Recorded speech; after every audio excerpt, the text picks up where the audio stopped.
Alasan saya memilih SMA DCS karena SMA DCS adalah SMA Kristen dan juga dari anak saya juga mantap memilih DCS. Memang sekolah-sekolah yang lain bagus, tapi DCS Semarang bagi saya sangat-sangat bagus. Karena dididik anak-anak kita untuk menjadi serupa dengan Kristus. Sehingga apa yang menjadi kerinduan saya sekolah di sini ternyata kok benar-benar maju gitu loh. Kesan yang saya dapatkan adalah salah satunya kepercayaan dirinya meningkat, tumbuh dengan baik. Kalau dulu mungkin masih malu-malu suruh nyanyi aja, masih gimana ya. Tapi sekarang kepercayaannya dirinya makin meningkat. Demikian kesan, pesan, dan kerinduan saya secara pribadi untuk mengajak setiap orang tua mendaftarkan anak-anaknya ke sekolah DCS Semarang ini. Tuhan Yesus memberkati.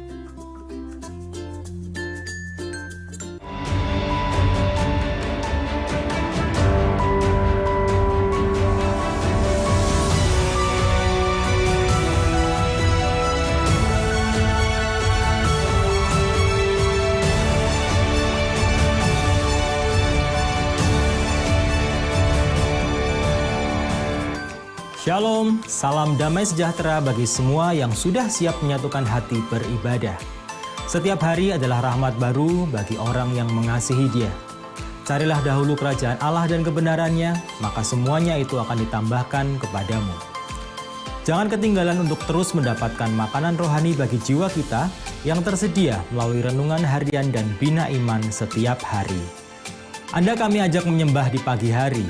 Tiap Selasa pukul 8 sampai dengan 9 pagi, hari Rabu dan Kamis pukul 8 sampai dengan 10 pagi melalui Facebook Live. Rabu malam pukul 19.30 adalah saat kita menyembah dan berdoa bersama dalam Worship and Prayer Night. Jangan lewatkan mempelajari tentang Kijang dalam pendalaman Alkitab tiap hari Jumat. Mari berdoa malam bersama Bapak Gembala pada hari Sabtu pukul 19 sampai dengan 20. Tidak ada manusia yang sanggup hidup sendiri. Kita butuh Tuhan dan juga butuh komunitas. Teruslah saling mendukung dan memperhatikan satu dengan lainnya melalui Care Cell. Ibadah Youth atau iGen Service bisa diikuti secara offline maupun online. Mari anak muda bergabunglah dan bertumbuh bersama. Hai Sobat Namba, ikuti terus ya ibadah Namba online setiap minggu jam 10 pagi di YouTube Namba Kids Church atau jam 11 siang di IGTV @NambaKC. Yuk bersukacita bersama, God bless you. Tuhan tidak akan melewatkan berkat-Nya bagi setiap kita yang mengasihi Dia. Bawalah persembahan Anda ke rumah Tuhan dengan hati bersyukur. Kolekte dan persembahan lainnya dapat disalurkan melalui kotak persembahan maupun transfer. Terima kasih untuk persembahan Anda. Setiap kita ingin hidup sebagai pemenang, bukan? Mari ikuti terus ibadah minggu yang membawa kita menjadi pemenang. Selamat beribadah dan menerima berkat dari Tuhan. God bless you.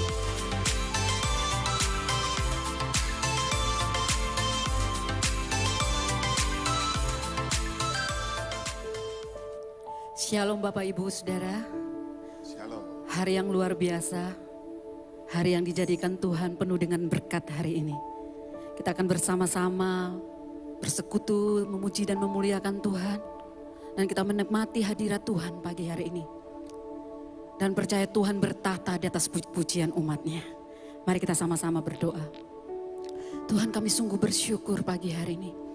Kami boleh berkumpul kembali untuk kami bersama-sama memuji dan memuliakan Engkau. Sungguh Engkau Tuhan yang luar biasa dalam hidup kami. Kami boleh merasakan dan melihat apa yang Tuhan kerjakan hari-hari ini luar biasa. Penyertaan Tuhan yang sempurna di dalam hidup kami. Sehingga pagi hari ini kami boleh bersama-sama di tempat ini untuk memuji dan memuliakan Engkau. Mendengarkan kebenaran firman-Mu Tuhan. Itu adalah anugerah Tuhan. Itu adalah anugerah Tuhan yang luar biasa. Oleh sebab itu Tuhan, kami akan bersama-sama menaikkan pujian. Satu fokus pujian kami, hanya nama Yesus. Tidak ada nama lain dalam hidup kami, hanya nama Yesus. Amen. Nama yang dahsyat, nama yang tidak pernah berubah. Dulu, sekarang, dan selama-lamanya. Nama itu yang kami tinggikan. Amen. Terima kasih Tuhan. Engkaulah jawaban dalam hidup kami.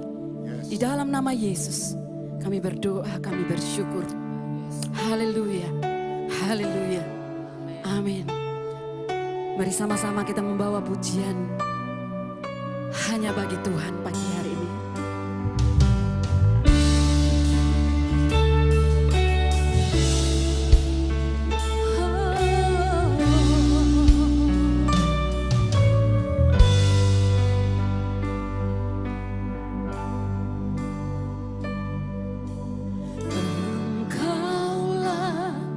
Jawaban di setiap doa.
kuasa Tuhan tidak pernah berubah.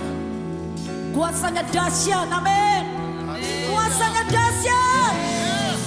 Kuasamu terlebih besar, Tuhanku terlebih besar. Tak pernah terlambat janji-Mu ya Tuhan, menolong hidupku. Kuasa-Mu terlebih besar, Tuhanku terlebih besar. Tak pernah terlambat janji-Mu ya Tuhan, pulihkan hidupku. Kuasa-Mu terlebih besar, Kuasa-Mu terlebih besar, Tuhanku terlebih besar. Tak pernah terlambat janji-Mu ya Tuhan, menolong hidupku. Kuasa-Mu terlebih besar, haleluya. Tuhanku terlebih besar,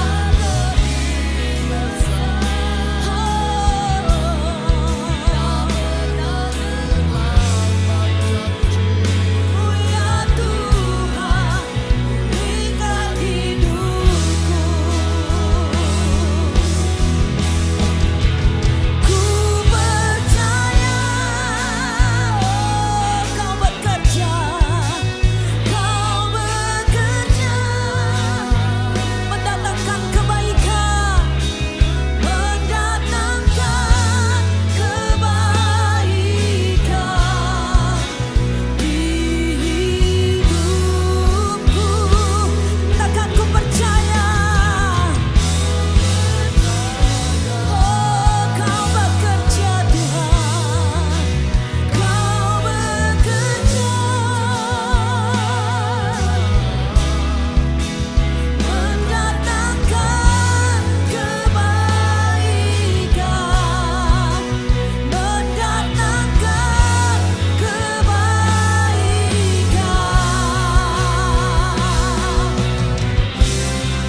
Kuasa-Mu terlebih besar, Tuhanku terlebih besar. Tak pernah terlambat janji-Mu Tuhan, haleluya. Menolong hidupku. Kuasa-Mu terlebih besar, lebih besar, Tuhanku terlebih besar, haleluya. Janji-Mu ya Tuhan, pulihkan hidupku.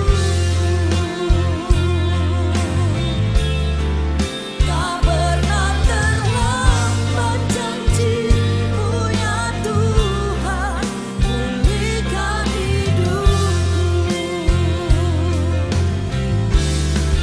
Tak pernah terlambat janji-Mu ya Tuhan, pulihkan hidupku.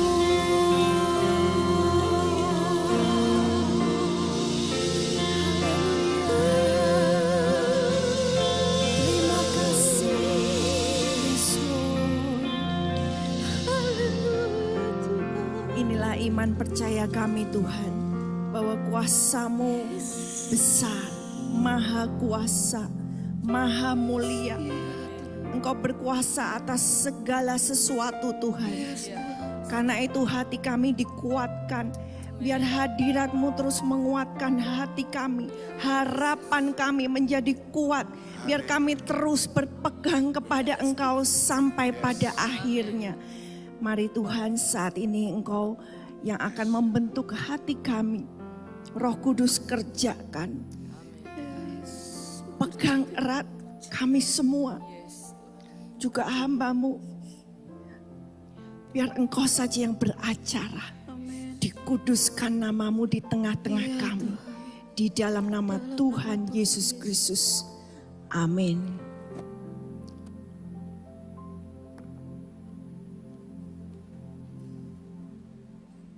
Shalom Bapak Ibu yang dikasihi Tuhan. Puji Tuhan kalau kita boleh kembali berada bersama-sama untuk menyatukan roh kita, menunggu di dalam hadirat Tuhan. Nah, kita melihat bahwa salah satu titik Yakub hidupnya diubah menjadi pemenang. Yaitu karena ada satu momen waktu dia bersendiri, ya. Waktu itu dia kembali lagi ke tanah perjanjian.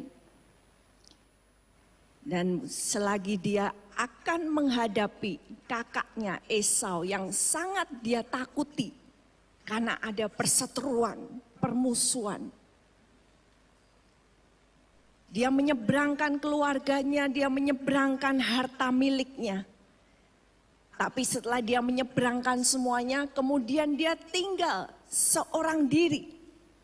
Nah, kita baca di dalam Kejadian 32 ayat yang ke-24. Lalu tinggallah Yakub seorang diri dan seorang laki-laki bergulat dengan dia sampai fajar menyingsing. Ya, ketika kita membaca ini saudara, apa yang terjadi di sini? Ini membuat satu momentum perubahan kehidupan Yakub. Kalau yang ini tidak terjadi, Yakub masih seperti yang dulu. Yang adalah penipu, perebut. Dengan cara-cara yang tidak baik merebut apa yang menjadi hak orang lain. Tapi karena ada satu momen di sini, Yakub seorang diri dan mulailah dia bergumul dengan malaikat Tuhan. Jadi di sini terjadi pergumulan. Bayangkan saudara, pergumulannya tidak selesai sampai fajar menyingsing. Jadi satu pergumulan yang tidak mudah, terus. Nah, disinilah ini kunci. Kenapa kehidupan Yakub bisa berubah? Dan saya percaya ini juga merupakan satu contoh bagi kita semua ketika kita mau mengalami perubahan hidup. Yakub yang dulunya namanya adalah merupakan penipu, tapi kemudian diproses oleh Tuhan melalui pergumulan yang begitu dahsyat, dan keluar dari pergumulan pangkal pahanya terpelecok. Dia lemah, keluar dari pergumulan tidak ada daya. Tapi keluar dari pergumulan itu, Tuhan nanti akan membuat nama Tuhan itu disebut Allahnya Yakub. Allah Abraham, Allah Ishak dan Allah Yakub. Dan kadang-kadang disebutkan hanya Allah Yakub. Untuk menjadi nama saudara digandengkan dengan namanya Tuhan. Allahnya Yakub. Yakub ini siapa sih? Kok disebut Allah Yakub? Kalau Yakub ini hidupnya nggak bener, wah Allahnya Yakub. Orang hidupnya nggak bener, wah itu mesti nggak bener itu. Ketika namanya ditempelkan dengan nama Tuhan, maka ini menunjukkan ada satu adopsi saudara. Saudara, nama kita berubah itu kalau kita masuk jadi keluarga baru, betul? Entah saudara menikah, maka engkau punya nama baru. Atau engkau menjadi anak, maka namamu membawa nama keluarga. Ketika Tuhan mau menempelkan namanya dengan namanya Yakub, maka Tuhan harus memproses Yakub.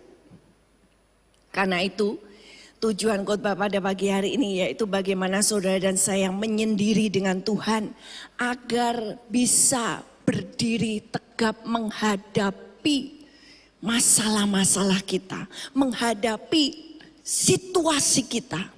Saudara, waktu menyendiri ini bukan hanya dilakukan oleh Yakub. Saudara ingat Tuhan kita Yesus sebelum dia memulai pelayanannya, maka dia menyendiri di padang gurun selama 40 hari. Dan di situ Tuhan Yesus mengalami pergumulan yang dahsyat dengan roh-roh jahat. Dan Tuhan Yesus bukan hanya Tuhan Yesus saja, tapi kita melihat Rasul Paulus. Dia pun menyendiri selama 3 tahun untuk betul-betul mengenal Tuhannya. Tapi yang dilakukan oleh Tuhan kita Yesus bukan hanya satu kali, tapi dikatakan setiap pagi Tuhan Yesus itu suka nyelinap pergi. Karena dia setiap hari diikuti oleh orang banyak, diikuti oleh murid-muridnya, selalu banyak orang. Tapi dia selalu membuat waktu untuk pergi seorang diri, menyelinap dan bersendiri dengan Tuhan. Di mana dia bersendiri dengan Tuhan, dia mendapat kekuatan untuk menanggung segala yang dihadapi dari umat ciptaannya. Nah, mari pada pagi hari ini kita melihat bagaimana saudara dan saya bisa menyendiri dan bergumul. Kita melihat dari nasihat Paulus kepada anak rohaninya, yaitu Timotius. Nah, kita buka di dalam 1 Timotius pasal yang ke-6. Kita akan mengeksposisi dari ayat yang ke-11 sampai yang terakhir. Dan kita melihat apa nasihat Paulus kepada Timotius. Yang pertama yaitu flee, lari. Yang kedua, fight, berjuang. Dan yang ketiga, finish, selesaikan. Kamu sudah berjuang, tapi kalau tidak diselesaikan, tidak baik saudara. Perjuangan yang belum sampai selesai. Nah, karena itu kita melihat yang pertama. Lari. Mari kita baca dari 1 Timotius 6 ayat yang ke-11. Tetapi engkau, hai manusia Allah, jauhilah semuanya itu. Kejarlah keadilan, ibadah, kesetiaan, kasih, kesabaran, dan kelembutan. Ya, Timotius dipanggil oleh Paulus, tetapi engkau, mungkin dunia ini punya jalannya sendiri, tapi kamu, Timotius, kamu dipanggil menjadi man of God. Demikian juga seperti Yakub. Yakub dipanggil untuk nanti disebutkan Allah Yakub, namanya nempel dengan namanya Allah. Man of God, satu tujuan. Dan demikian juga saudara dan saya, kita mempunyai tujuan. Kalau saudara lihat, tetapi engkau, tetapi apa? Ini ngomongnya sebelumnya ngomong tentang apa? Kalau kita lihat konteksnya adalah ketika Paulus berkata banyak orang mengikut Yesus, banyak orang menjadi orang Kristen, tapi mereka melakukannya untuk mendapat sesuatu, dapat berkat, dapat pertolongan, masalahku diselesaikan. Mereka berpikir dengan mereka melakukan, mengikuti Tuhan, hidup kudus, itu mendapat sesuatu. Tapi yang dimaksudkan gini adalah mendapatkan harta, mendapatkan berkat-berkat jasmani. Tetapi kemudian dikatakan, tetapi ibadah itu besar manfaatnya kalau disertai dengan rasa cukup. Memang dengan kata lain dikatakan, kita mengikut Yesus, saudara dan saya beribadah, itu mendapatkan sesuatu yang besar. Tapi kalau sesuatu yang besar itu yang kita pikirkan adalah duit, sukses, berkat, malah kita nggak dapat. Tapi kalau kita melakukan ibadah dengan rasa cukup. Tidak punya ambisi, tidak punya keinginan yang wah, tapi punya rasa cukup. Maka ibadah itu mendatangkan satu berkat yang luar biasa.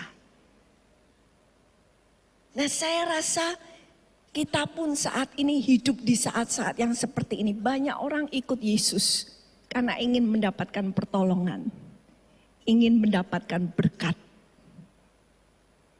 Betul, sumber berkat hanya Yesus. Tapi Yesus melihat motivasi di dalam hati kita. Justru orang yang mencari hanya Yesus malah dikasih semuanya. Carilah dahulu kerajaan Allah, semuanya ditambahkan. Nah, di sini Paulus berkata kepada Timotius, tapi engkau Timotius jangan seperti itu, seperti semua orang yang ingin menjadi kaya, mengikut Tuhan karena ingin menjadi sukses. Karena justru keinginan itu akan menjatuhkan mereka ke dalam berbagai macam pencobaan. Tetapi engkau jauhilah semuanya itu. Kata aslinya berkata, di terjemah lain katakan jauhi itu lari. Kalau saudara baca, kata lari itu juga sama untuk nasihat perzinahan. Menghadapi dosa perzinahan, firman Tuhan berkata lari. Seperti Yusuf, lari. Ini perzinahan rohani. Ketika hati kita mencari yang lain selain daripada Tuhan.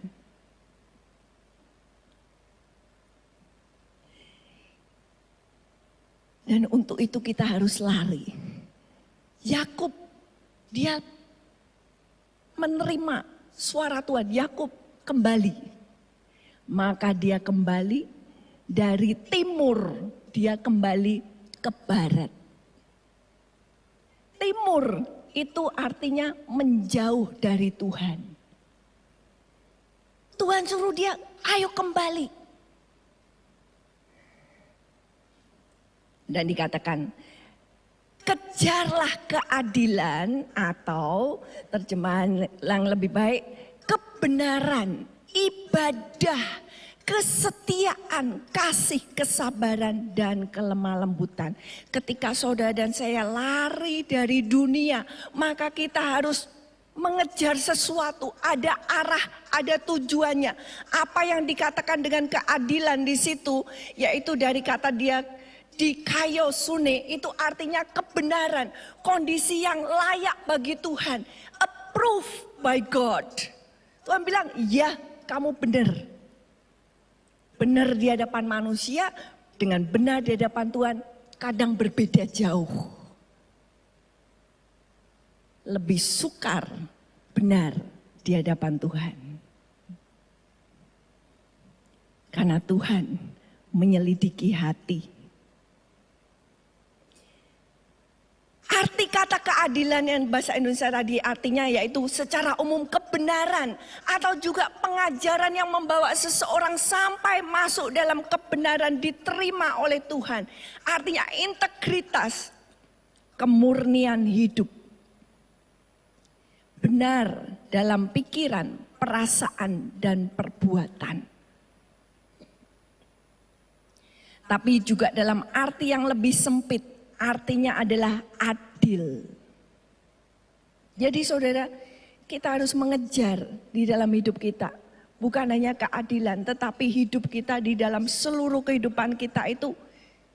Sikap kita, hidup kita itu adil. Dan kemudian selanjutnya dikatakan kejarlah ibadah.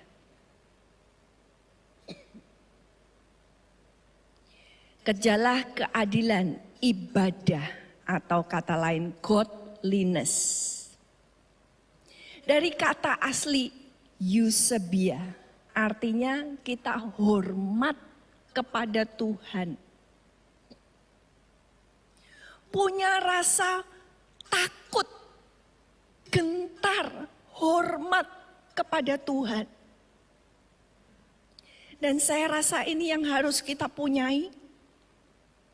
Di mana dunia sekarang dengan begitu berani melawan hukum-hukumnya Tuhan. Mana Tuhan? Tidak ada Tuhan. Tapi kita harus mengejar yang namanya ibadah. Karena itu kita semua ada di tempat ini. Ini juga kita dimanapun, mungkin ketika sudah di rumah ibadah online juga, kita harus hormat sama Tuhan. Nah, saudara dan saya lari dari apa? Kita lari dari nilai-nilai dunia dan dari cinta akan uang. Dan itu yang kita lihat konteks daripada 1 Timotius 6 ini. Paulus menasihatkan Timotius, kamu lari dari keinginan-keinginan dunia yang mengejar uang, mengejar keinginan untuk menjadi kaya.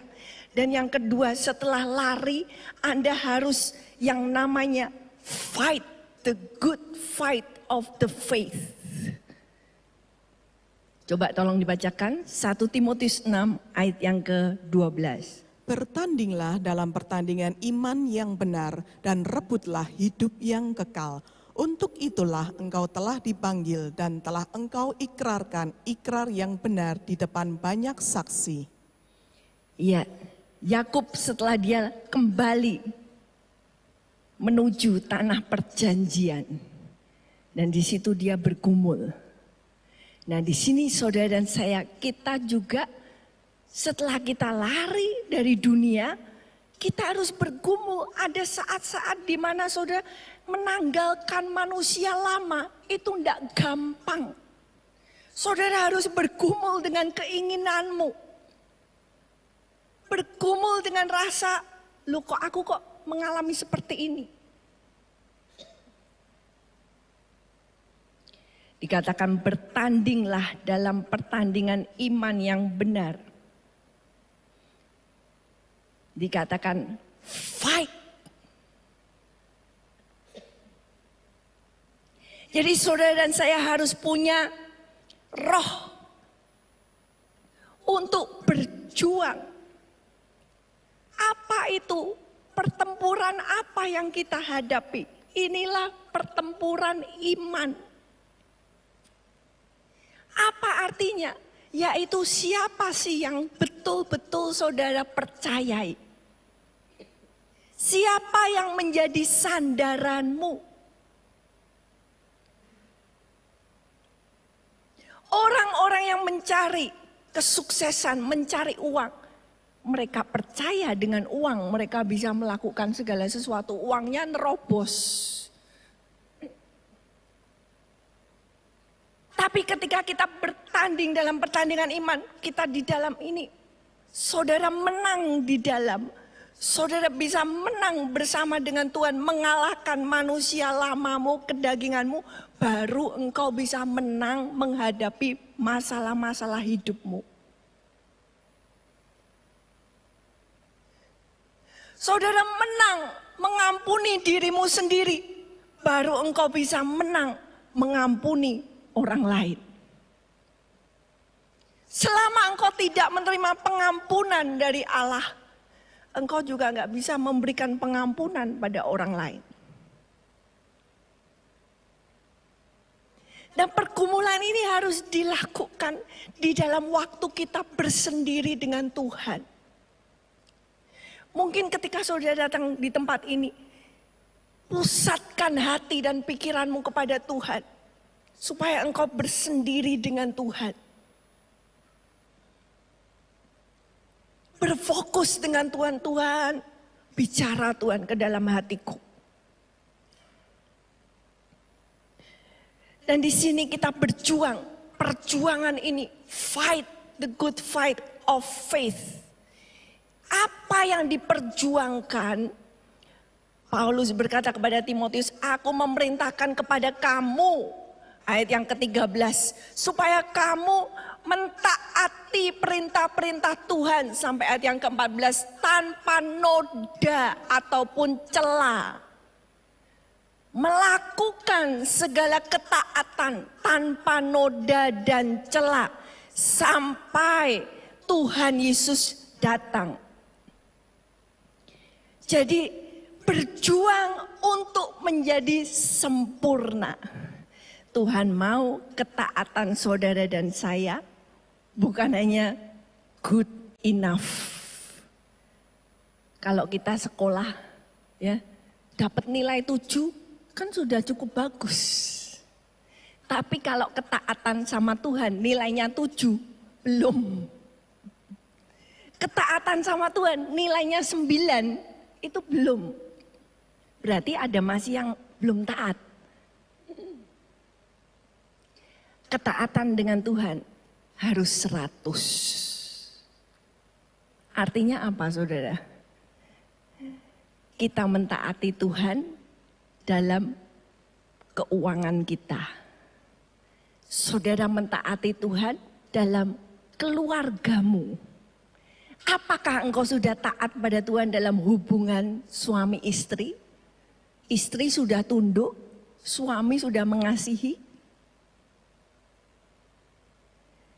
Apakah kita sudah taat kepada Tuhan dalam hubungan kita dengan anak-anak? Apa anak-anaknya kita biarin aja, biarin mereka sesuka sendiri memilih apa yang mereka mau. Taat, berjuang untuk taat di dalam segala hal. Ya di dalam 14 dikatakan, turutilah perintah ini dengan tidak cacat dan tidak bercela. Hingga pada saat Tuhan kita menyatakan dirinya. Dan kemudian berjuang untuk apa? Paulus berkata di ayat yang ke-12 tadi, berjuanglah dalam pertandingan iman yang baik. Dan rebutlah hidup yang kekal. Jadi berjuang untuk mendapat kehidupan yang sejati. Nah coba dibacakan lagi ayat 18 sampai yang ke-19. Peringatkanlah agar mereka itu berbuat baik, menjadi kaya dalam kebajikan, suka memberi dan membagi, dan dengan demikian mengumpulkan suatu harta sebagai dasar yang baik bagi dirinya di waktu yang akan datang untuk mencapai hidup yang sebenarnya. Ya, nasihat ini diberikan kepada orang-orang yang berkecukupan, yang mempunyai harta yang banyak, yang merasa oh aku sudah aman. Hidupku sudah oke. Tapi dikatakan ingatkan kepada mereka jangan bersandar kepada kekayaan. Karena kadang kekayaan itu bisa kelihatan seperti benteng saudara. Benteng hidup yang kuat, oh aku kuat. Karena apa? Karena kekayaannya besar. Tapi Paulus mengingatkan di sini, ingatkan. Jangan bersandar kepada kekayaan, tetapi bersandarlah kepada Tuhan dan lakukan perbuatan baik, kaya dalam perbuatan baik supaya bisa meraih hidup yang kekal. Jadi saudara, ketika Tuhan sudah memanggil saudara dan saya, tapi tugas kita itu kita meraih. Yang disuruh meraih itu kita. Tuhan sudah beri, tapi saudara dan saya harus berjuang meraih. Ada perjuangan di dalam hidup kita untuk meraih. Sampai yang terakhir yaitu kita bukan hanya berjuang, tapi perjuangan ini harus saudara dan saya selesaikan. Coba dibaca ayat yang ke-20 dan 21.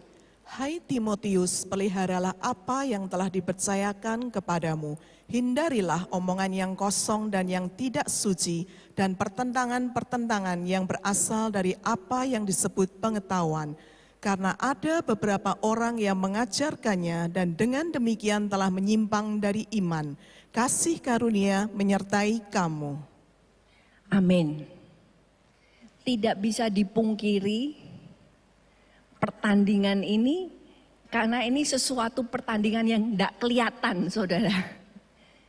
Jadi kadang-kadang kita tidak menyadari dengan sepenuhnya bahwa kita ini sedang bertanding.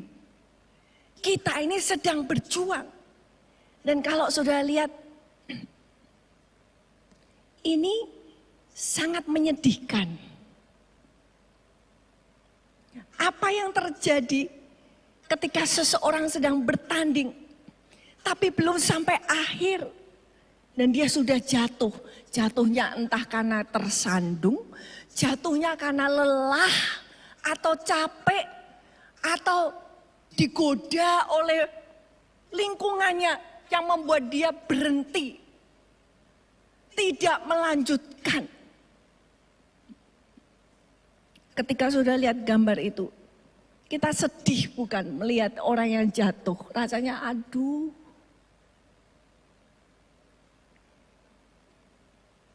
Tapi di dalam hidup kita, hal ini banyak terjadi. Karena itu, ketika kita melihat ada orang-orang yang terjatuh, saudara dan saya, jangan, kui mesti ada dosa nih. Itu tuh kualat, misalnya kita katakan, makan buahnya sekarang. Nah, dengan kata lain kita tunjuk tangan. Tapi ketika ada orang yang terjatuh, harusnya bukan tunjuk tangan, tapi kita bawa lutut kita ini berlutut. Kenapa, saudara? Karena semua kita bisa juga mengalami hal yang sama. Gak ada superhero. Tapi kalau kita tidak berjaga-jaga, kalau kita tidak tiarap ke bawah, itu bahaya selalu mengintai. Karena itu Paulus di akhir daripada surat ini dia berkata, Timotius, peliharalah, jaga apa yang sudah dipercayakan kepadamu. Jadi dengan kata lain, apa yang sudah diberikan kepada kita kalau tidak kita jaga, maka itu bisa hilang, saudara. Dan dikatakan, kamu hindari omongan-omongan yang kosong, yang tidak suci, dan pertentangan-pertentangan yang berasal dari apa yang disebut pengetahuan. Caranya salah satu kita menjaga janji Tuhan terjadi dalam hidup kita, yaitu dengan ucapan. Kalau kita suka gosip, kita suka omong-omong yang kurang baik,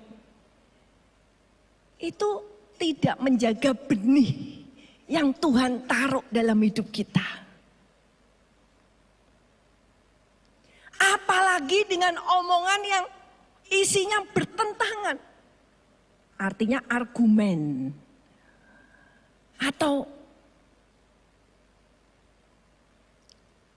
ini ngomong ini ngomong, terjemah lain berkata opposing argument. Dari apa yang mereka sebut pengetahuan. Merasa hebat. Ini loh, firman Tuhan, ajaran Tuhan tuh kayak begini. Nah ini saudara, kita mengikut Tuhan, mengenal Tuhan, pengenalan akan Tuhan bukan hanya dengan pikiran. Tapi pengenalan yang benar, kalau ini sudah menetes, masuk ke dalam hati. Saya beri contoh. Ketika kita baca firman, kalau hati kita masih fokusnya di sini, di pikiran, kita baca terus kita ngomong, loh ini kok begini sih? Loh ini kok gini? Karena fokusnya kita di sini. Wah ini tidak cocok Tuhan. Kok bisa begini? Tidak masuk akal. Sampai ada profesor Alkitab. Dia tulis Tuhan itu tidak masuk akal. Unpredictable.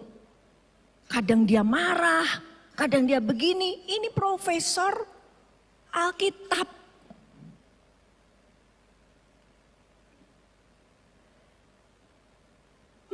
Tuhan tidak bisa hanya dengan pikiran, tapi harus menetes ke hati.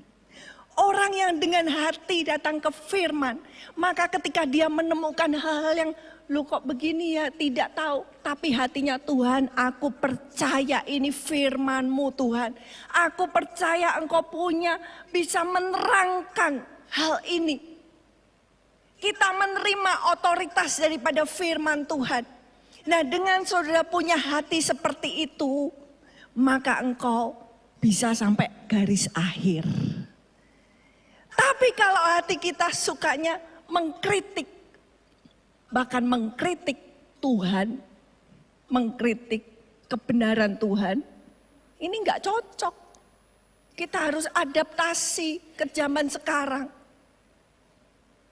Nah, itu berbahaya.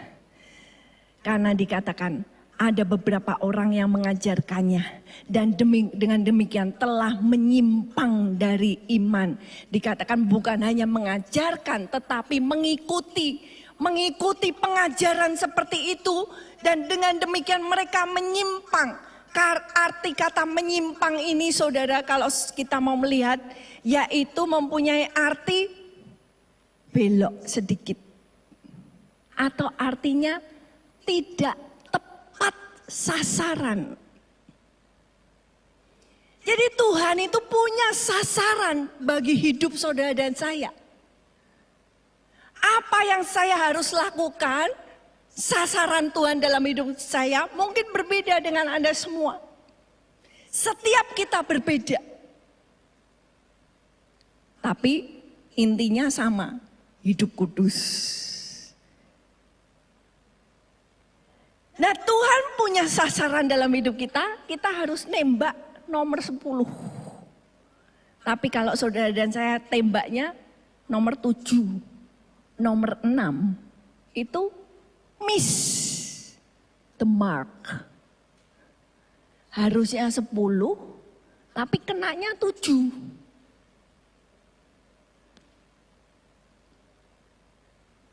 Ini satu peringatan bagi hidup saudara dan saya.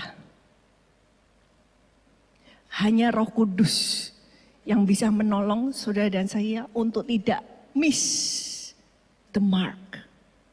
Dan itulah juga arti dosa itu. Dosa itu bukan hanya yang kita pikir dosa, tapi di hadapan Tuhan kalau kita miss the mark. Karena itu, mari kita mau kembali kepada Tuhan, bergumul dengan Tuhan. Saudara, Yakub keluar dari pergumulan bukan orang yang wah, aku menang, aku hebat. Dia keluar dengan pangkal paha yang terpelecok. Justru di dalam kelemahan, kuasa Tuhan jadi sempurna. Justru pergumulan ini adalah siapa yang menjadi tuan dalam hidupmu.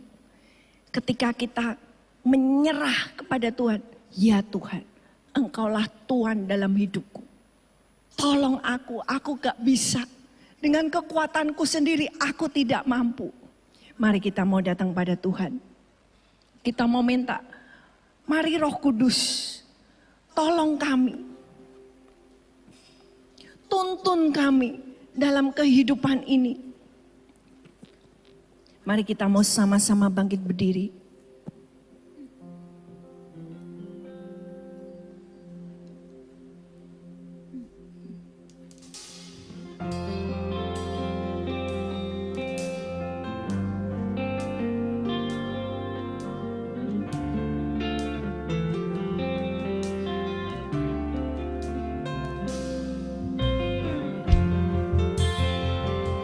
Ya Roh Kudus, kami perlu Engkau dalam pertandingan iman ini. Bila Roh-Mu bekerja, tak ada yang mampu menahannya. Pribadi yang agung dan mulia, tercurah untuk hati yang terbuka. Bila Roh-Mu berkarya, hati yang keras dilembutkan. Tak ada yang mampu hentikan kuasa-Mu bekerja.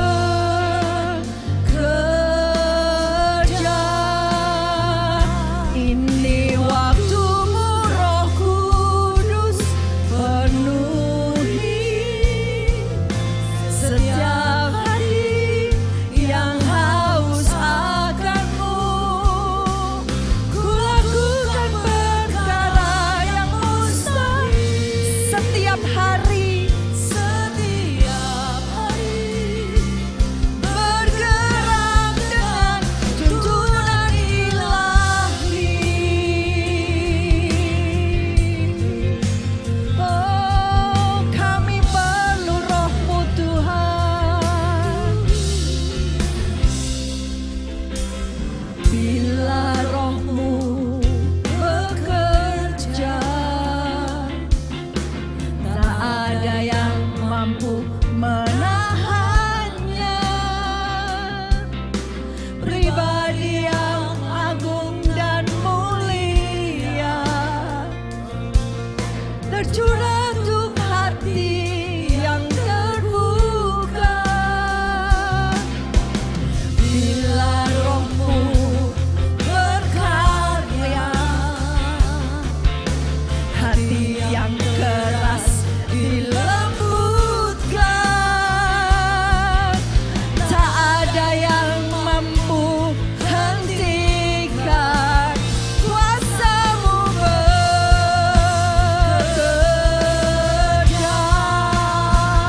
Ini waktu Roh Kudus, penuhi setiap hati yang haus akan-Mu.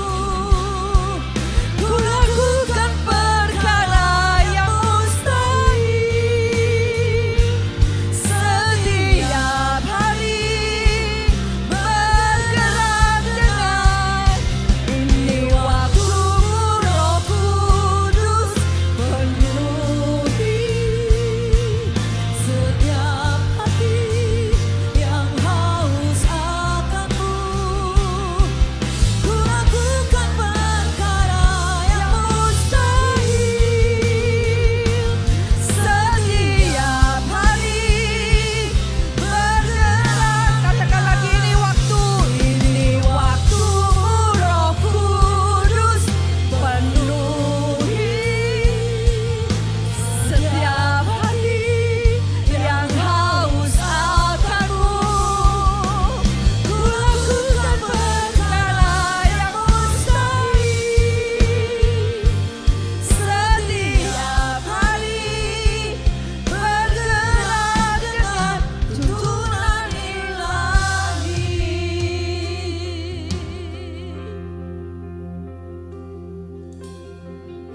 Yes Lord, nyatakan kuasa-Mu Roh Kudus.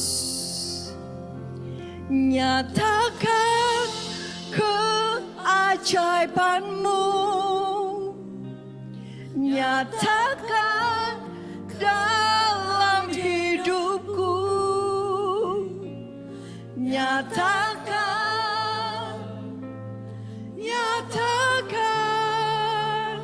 nyata di sini saat ku menyembah-Mu. Nyatakan keajaiban-Mu. Nyatakan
nyatakan keajaiban-Mu Tuhan. Kami perlu tuntunan-Mu setiap hari, Roh Kudus. Untuk kami bisa menang, untuk kami bisa bergumul. Dan kami percaya Engkau mau berjalan dengan orang yang mau taat. Tuhan mau berjalan dengan hati yang lemah lembut dan rendah hati. Justru di dalam kelemahan kami, kuasa-Mu menjadi sempurna. Biar kami bersandar hanya kepadamu Tuhan. Biar kami boleh lari dari dunia ini, lari dari segala nilai-nilai yang bukan daripada Tuhan. Dan kami berlari-lari kepada kebenaran Tuhan. Tuhan, hidup kami dipenuhi dengan mujizat.